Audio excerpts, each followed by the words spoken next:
Vurdu Koçanski, aman Allah'ım. Koçanski, senin de şanlıyım Koçanski. Kadi, Nerman. Nerman verdi pasını Zubir. Abdullah Zubir. Kadi.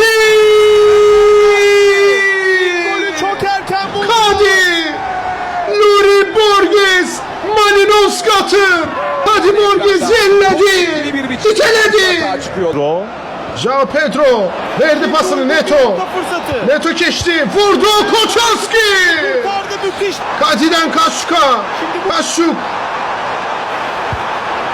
Nerman vurdu Sanchez. Kapçı çıkarttı topu.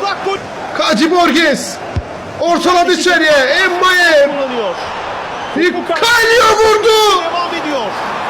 Müdafieden döndü top. Oral aldı topu. Baktı.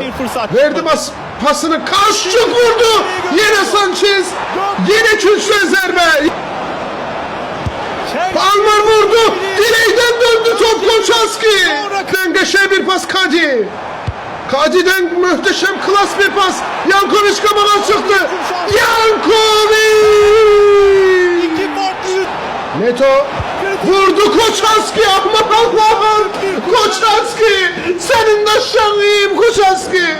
Götüm olsun senin Chelsea'nin ağzına. 4-3 gollar Abdullah Zubir, Kaşuk, Yankovic, Kadi.